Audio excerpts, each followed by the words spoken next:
back for another episode of the Powerhouse Podcast. I am Clayton Collins, your host and the CEO at HousingWire. Today's guest is Liz Gehringer, the president and CEO of Anywhere Franchise Brands. Liz has a huge job for leading growth, marketing, and operations across Coldwell Banker affiliates, Coldwell Banker Commercial, Better Homes and Gardens Real Estate, Century 21, and ERA. This is a really interesting conversation where Liz and I have the chance to compare notes as executives and learn more about her path to leadership, how she helps other managers and leaders grow, and how she thinks about continually taking opportunities to stretch herself professionally and help the people that she leads continue to take on new responsibilities and grow as leaders and professionals. This episode of Powerhouse truly focuses on our core for this podcast: business growth, leadership, and operational strategy. I hope you enjoy and learn from this episode with Liz Gehringer, the president and CEO of Anywhere Franchise Brands. Liz, thank you for joining me for an episode of Powerhouse. I'm so happy to be here. Thanks for having me. I'm excited that you're able to make time for the show. I think your plate is pretty full, leading Anywhere Franchise Brands, not just one team or one group of executives or one brand to lead forward. You have a full portfolio. Give us a little glimpse into what life is like leading franchise brands at Anywhere. Well, it is interesting. It is a very full plate. I've definitely learned what to take off the plate. You know, it's almost like, what are those overcooked veggies or something I'm not touching? I have responsibility for our franchise brands. So those are Coldwell Banker, Century 21, Better Homes and Gardens, ERA. And I also have responsibility for marketing across the entire organization, as well as events and execution.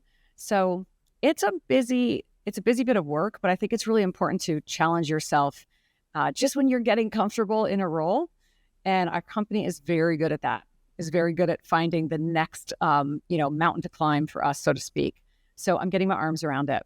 What has that meant for you in your career, of like kind of always looking for the next challenge inside of the organization? Like, what have been some of the challenges that you've either grabbed or been handed?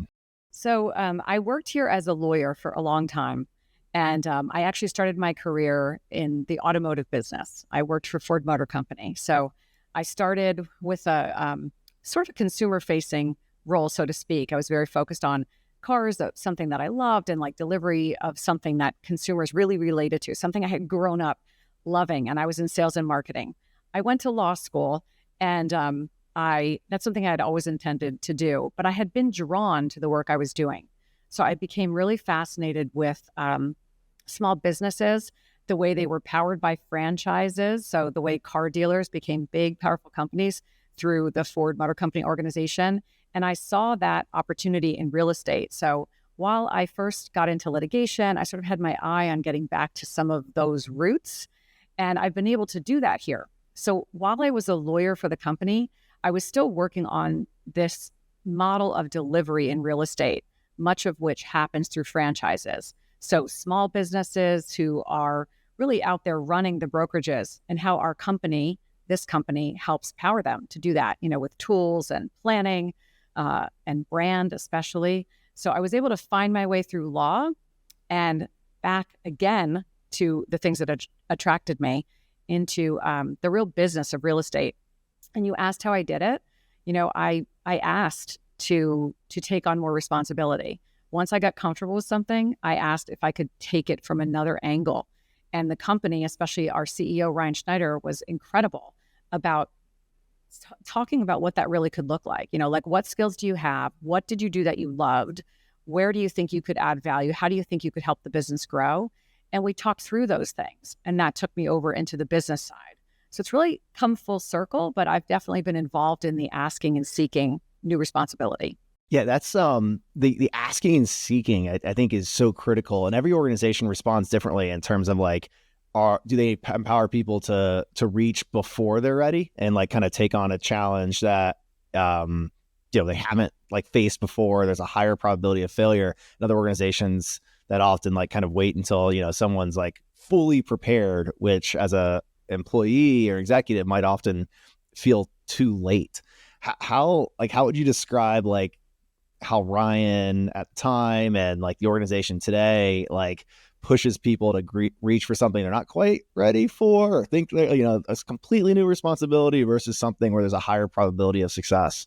Yeah, I mean, I think that there are a couple of different kinds of roles usually. Most companies have generalists and specialists, broadly speaking, right? And Yeah. so if you are heading toward leadership, I think it's really important to become a generalist. I mean, you have to be able to tackle so many different issues. You have to be able to grow the team, guide the strategy, guide the operations, and like future-proof the organization, which you can do, but it's helpful if you are a generalist, like if you have a lot of capabilities that you've gathered from many different roles along the way. And I think that's part of our philosophy. So we support our experts. We support our expertise in legal, in finance, of course, right? Our real estate experts, our brokerage experts. And those are incredible skills. We couldn't run the company without the expertise. But I think as you're looking to identify leaders and have people grow, it's really important to make sure that you're adding different areas of expertise so that they can ultimately become stronger generalists. And I think that underlies a lot of our philosophy, but we don't just let it sit out there. We of course have an annual process, which we revisit quarterly, checking in with people, identifying our growers, and making sure we get in a room with each other and talk through talent, talk about different team members and what are our talent plans for those people. I mean, it's a very mature and professional process that we use. So I think you have to have real rigor around your approach. Yeah. So hearing your background, I mean, you crossed the chasm from specialization in sales and marketing in the 4 days and specialization in legal. What was one of the like first opportunities where you kind of truly reached into like general management, like stepping out of the specialist chasm into a true like leadership role? Really, when I moved over into operations on the business side is when I really felt it, because I had to almost quiet the specialist parts of what I knew, right? Had to almost quiet the expertise. And it's like an interesting experience. Like you're used to representing one view in a room and you have to take in and become more of a listener. You have to be more of a learner again and sort of quiet your things. I read something about you in LinkedIn when I was thinking about our conversation today. And it said that though you're an expert and you're always going to be in the top few percent of everything that you do, you always manage to be, assuming you don't know something, like you're always managing to take in information. I thought like, what a great compliment that is. And it really made me think about it more. But I think I learned that when I moved into operations, right? I couldn't bring my full lawyer self. I couldn't be like the authority on certain things or the person who's just there to give expertise. And the best lawyers mostly listen, but still it was an evolution in my own personal approach. And I felt that quite a bit when I moved into operations. So was somebody coaching you and like guiding like, hey, like Liz, it's time to like shed the lawyer shell and like, put on the leader hat? Or were you figuring this out as you went? Like, how did you develop the philosophy on, shedding the specialization, empowering the people around you to truly be like better than you at the specialization? Like, what was your process in getting there? Yeah, I work really closely today with Sue Yannicone, who's an amazing, mentor, and she really helped me get through that. She talked a lot about like taking your compliance hat off so that you could put on all the other hats as well, and not putting it away, just like rotating through the levels of thinking that are required. And she, helps me and guides me today too. I think you sort of might over-index away from your skills at first, and then you bring them back. You don't want to step on the shoes of the other people who are in that role. And I think all of us go through that. If you move into any new leadership role, the person who is in your prior position, even if it's changed a bit, you don't want them to be in your shadow or something, feeling like they have to do it your way, because that's never right. You want them to do it with their best expertise and skills. So, you do have to sort of self-audit. I think you're the person most aware. And you have to do a little bit of self-auditing until you can bring it back in with the confidence that, okay, it's time. People actually are looking to hear all of my perspectives on something. A lot of humility. Have you found, so like from my like executive journey, like I feel like there's also like different stages of a business where I've been more and less comfortable like shedding the specialization and really like empowering the team around you. So like last couple of years, like kind of a tough time in housing. And it as a leader, I think it forced me, for better or for worse, right? Like forced me to like, all right, rehone the specialist skills, like be more involved in some of the operational like decisions or processes that have previously been relinquished just because of the pressure cooker that like our industry has kind of navigated. Have you found, like, have you been able to resist that temptation or resist that need, or like how have you like managed leadership in different cycles? Such a great question. I think it's really an interesting time because COVID, took us on a certain journey in the real estate market.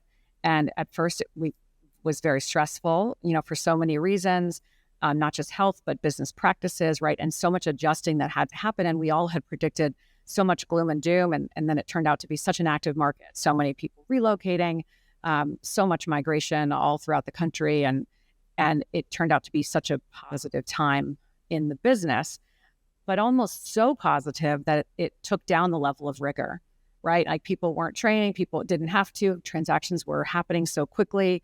Home buyers and sellers didn't really need as much assistance. Perhaps it was different kind of assistance. It was more like speed.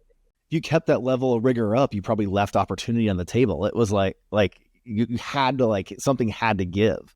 So it's such a great way to think about it. And now we realize that actually was quite a bit of time. There were years in there. So many agents joined, and some more experienced agents just stayed the course and kept their practices or didn't forget their practices or how to do them. But I think we ended with a little bit of a training gap. I think we definitely have some agents who don't have the full, the training or maybe all the skills that they would have had if they had the experience of years, pre-COVID years, just because of what they saw and what they did. So it's almost back to a lot more training, getting back in place, making agents understand what they need to do in this particular market, just as you identified. And so there is more expertise and more work, so to speak, or more specific work that needs to be done and different work.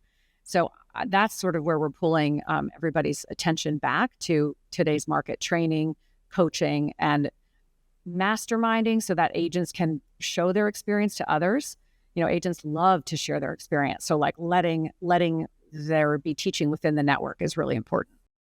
Okay, so been through that period, and you continue to lead forward. How do the last few years influence how you help people, the leaders kind of behind you, your direct reports who are leading brands like Better Homes and Gardens, like keep kind of reaching as leaders and grabbing new responsibilities? Well, I've really enjoyed it. It's been really such a shift for me to lead leaders. It's so different from leading managers. Leading leaders, you've decided that those are the people, you've selected and decided that those are the people to lead the organization. They've got incredible skills, and it's like helping them work the thing that they're so good at. And it's not, you don't really have things to improve upon per se, but it's like, how can you really fire up business growth through their skills? So I think about a brand like ERA, and Alex Vidal, who's leading that brand. He's an incredible leader who comes with quite a bit of background coaching agents himself and recruiting himself from his own brokerage background. So he's turning that into a lot of what he's delivering to the network, like bringing to that franchise network his own skill set, delivering of himself as part of the value proposition, which is different than we might see in other brands. And so that's great. So how can I empower him to do that and not worry about, okay, that seems like a lot of his time, or that's so different, or, what about this marketing piece we want to do, like freeing him up and identifying his strength to be incredible, which he is. Each brand has just so much different opportunity within it. So like Better Homes and Gardens comes with this incredible brand, right? The publication, the brand that people know. So it was just a few weeks ago. We were like enjoying like a quiet Saturday morning, like having coffee at home. And I look over my daughter, like my 4-year-old daughter is like, got a Better Homes and Gardens, like open up, like flipping through pictures. Like you can't read yet, but here you are, like it, like immersed in this brand. I sent that picture to Ginger and she loved it. So, yeah. Oh, that's awesome. Yeah. I think there's so much power in that brand, and she's a marketer with incredible background. So she's making that connection stronger, working some digital delivery into that connection. So they each, leader has strength, and it's important to support that strength. I think sometimes our instinct is to, go in the direction that we're used to seeing or whatever it is. But it's like actually helping the person be great at their best thing. Yeah. Okay. So you have you're leading leaders, and like now those leaders have teams of people who want more, and they want to grow. So like I'm kind of going through like the organizational strategy and talking about how do these concepts of empowering people to grow professionally, whether that's growing their teams, growing more agents, or gaining more responsibility, like how that flows like deeper in the organization, and kind of ultimately getting to the place of like, how do we coach our team members to do the things that you did earlier in your career that really elevated your organization and you professionally? I think it's really good to encourage people to change positions or to take on stretch assignments, like all those things that just feel a little bit disruptive, but 10 or 15% of what everybody is working on should be their stretch, should be something that isn't easy or great for them. But almost everything that we do should be focused on growth. So, back to the beginning of the conversation, the whole team needs the simple message that if it's not growth, don't do it. I mean, there are, of course, some maintenance things we have to do, but when you're picking among what feel like too many priorities or two things you should do, like pick the growth piece. Whether that's helping companies recruit or helping an agent focus on a new expertise, whatever it is. It could be per person productivity. If it's an agent, like how do we make that person more productive? At a franchise level, can we look for an acquisition for that company and help support an acquisition for that company, which we do quite a bit of? And then as a broader network, how do we bring new companies into the fold, get new companies to join us through our programs, and our outreach. So it's really making sure the team is focused on growth and then their own personal growth through that stretch assignment. So it's like business growth and personal growth. And we try to keep those simple, cuts so that you're not giving people too much to focus on. Has it been challenging to get the team to maintain the growth mindset in a period where like sales volume has been down? So like we talked about this growth period in 21, 22, then we've gone through like 23 to kind of to date where volume has been down across the industry. I won't speak specifically to your brands, but kind of across the industry, it's been a challenging market. So like, has it been challenging to have leaders maintain the growth mindset and keep reaching for those growth assignments and stretch opportunities? I think it's like, it's just framing everything as opportunity. I feel like we do a really good job of hiring optimistic people, skilled people who have the experience of many market cycles. So they're not surprised or confused by the cyclicality of our market or different challenges, right? They're mature leaders.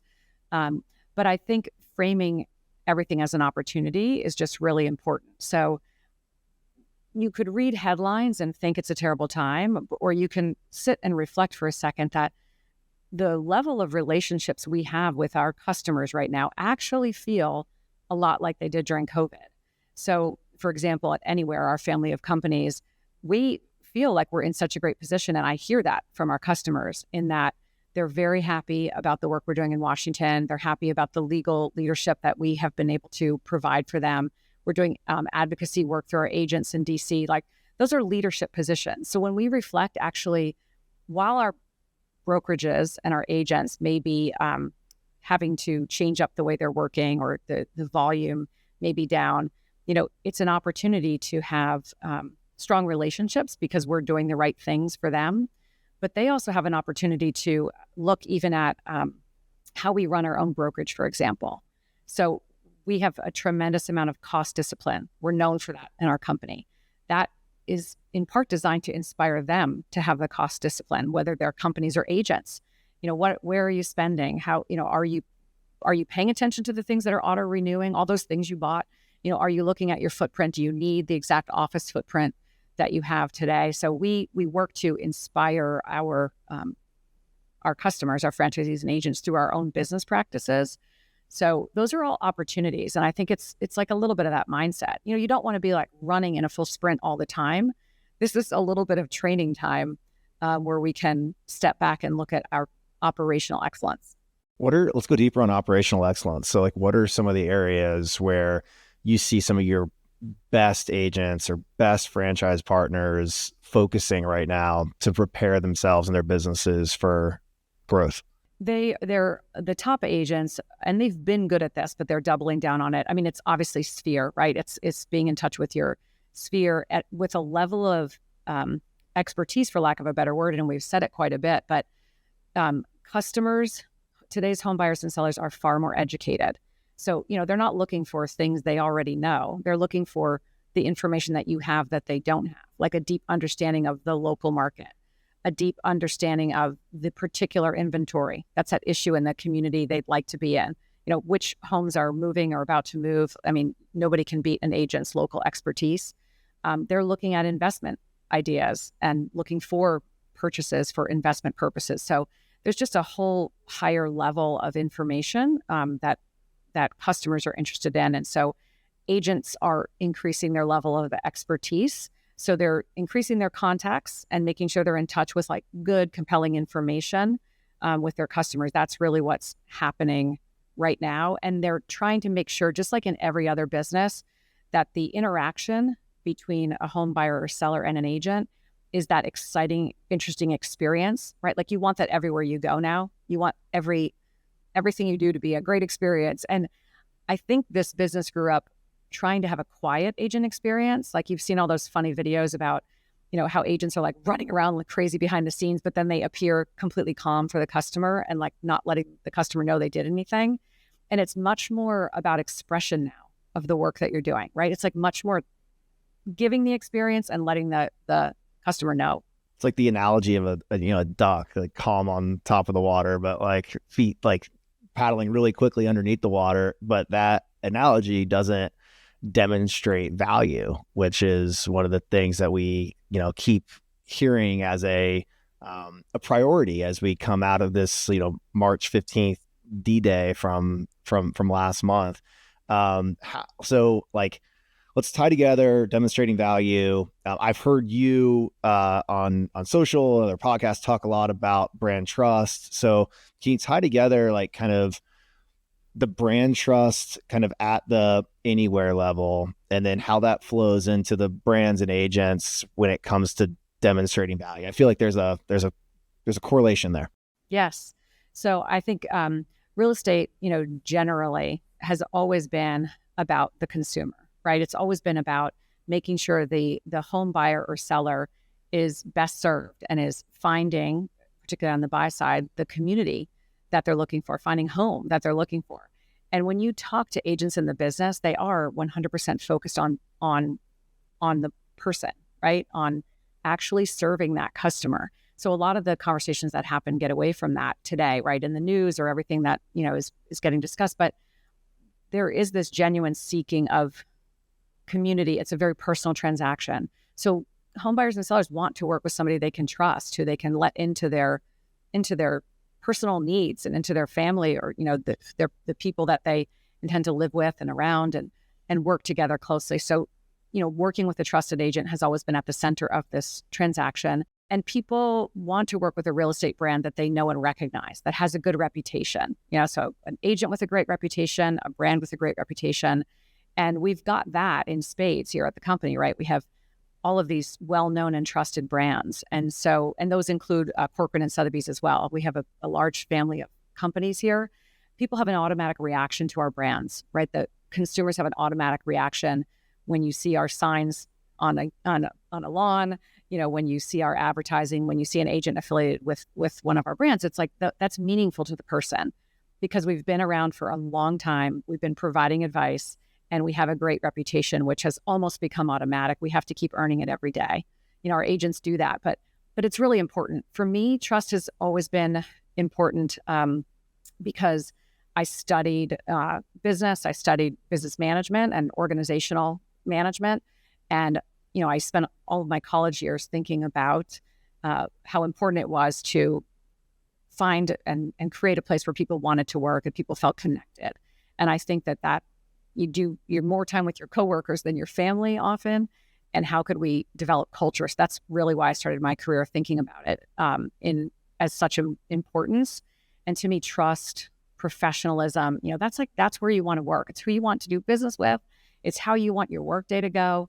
And, I think it's at the center of how we conduct our business. So to me, it's really everything. It's the cornerstone. If employees know that they work at a place with a good reputation, they proudly conduct themselves that way. And if agents affiliate with brands that they know are trusted and professional, that's, they become that. It's a full reflection. The people become the brand.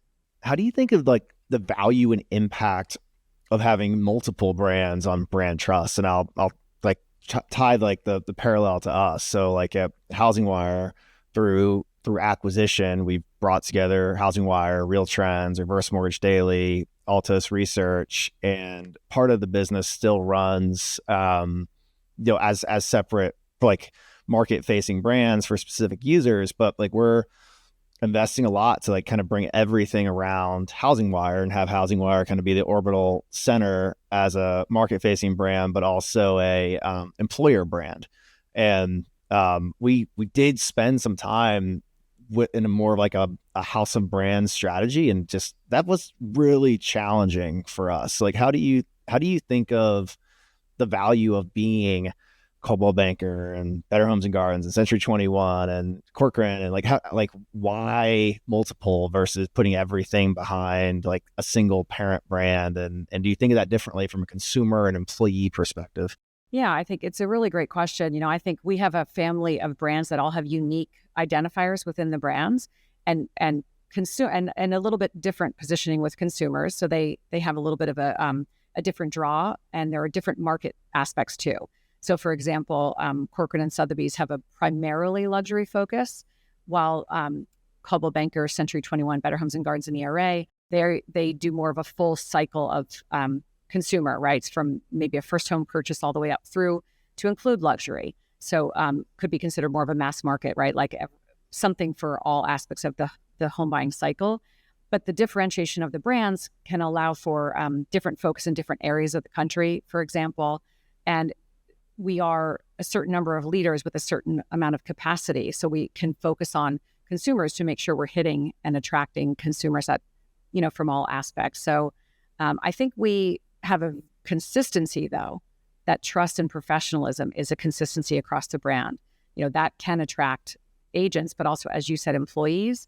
And I think our overarching Anywhere brand, which is the family under which we operate, that's really a big part of the employee focus as well. So, obviously Anywhere is driving our strategy and helping us across all brands, but it's really the mothership in terms of employment as well. And it stands for certain values, winning a lot of accolades and that kind of thing for the way we offer our work, which is a remote first setup, and just the way we bring people together through employee resource groups and the culture that we've created. So yeah, I think it's a big market. It's a huge market, and it's a huge number of agents and employees. And I think we want to attract and take care of as many of those people as we can.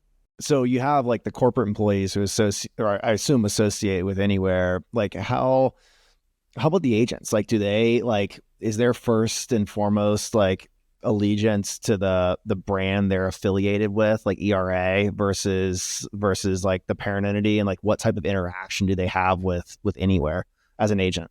They definitely are very much affiliated with their brand, and they have incredible brand pride, and that's fantastic, and we love that.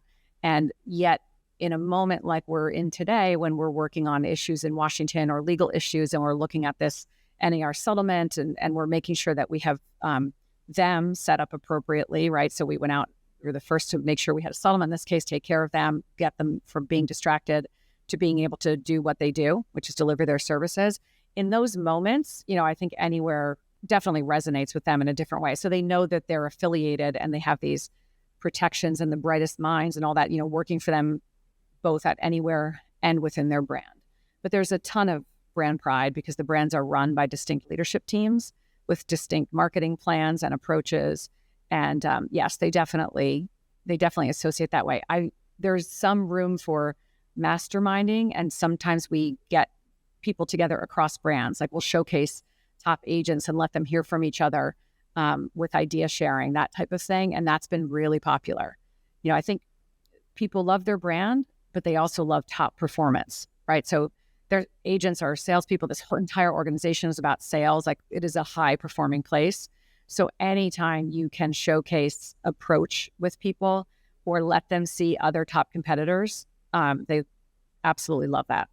I see that. I mean, a big part of our audience in the mortgage side, and I see that amongst originators. Like, there's this massive like competitiveness across organizations, and at certain like tiers of origination, like there's the death match between different organizations. But when you truly put like a group of top performers together, it's almost like the some of the like the brand like shield falls off, and like winners recognize winners, and they just want to like talk and learn from each other, and they forget about the competitiveness for a minute. I absolutely agree with that. Yeah, it is. I think I've said it many times, but the one unique thing about real estate is that we do come together at the closing table, right? So we'll be sitting side by side with other brands at the closing table. And so from a consumer perspective, it is best when we operate together with the highest ideals. Like, we're not looking for other companies to not be trustworthy or not be professional or not be great at what they do. Like, we really want all brands to be successful in real estate because we will conduct business together nearly every time. So you talked a little bit earlier about how agents have an opportunity now to build trust and interact directly with the consumer in a market that is a little bit inventory constrained, and like, prices stay high, and it's a challenging time to buy. And in some markets, it's a challenging time to sell. So how, let's go a little deeper on like the changing role of agents. So, and some of the opportunities or challenges that agents face today as kind of they navigate the post-settlement landscape. They deal with questions from consumers they might not feel entirely prepared to answer. Like, give us a glimpse into what agents are facing in 24 and how their roles are changing.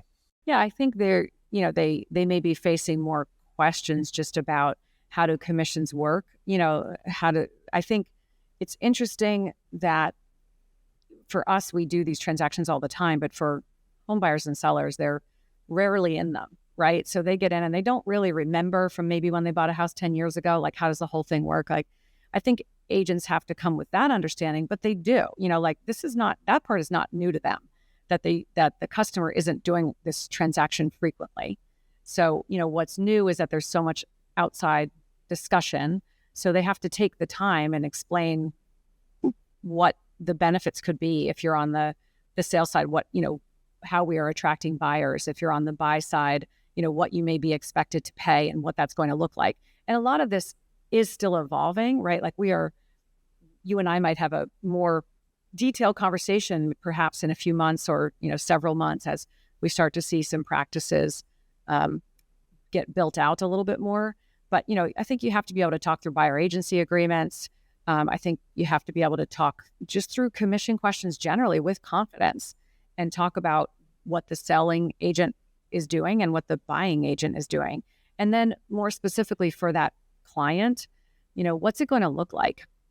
How can you expect me to interact with you? What will you be hearing from me? How do I decide which homes I'm showing you? How do I, go about communicating with you? Just all those things. How would I, and when you're making a decision, when you're talking about an offer, like really explaining why you think this offer is the right offer, or telling the stories of the experiences that you've had on similar transactions.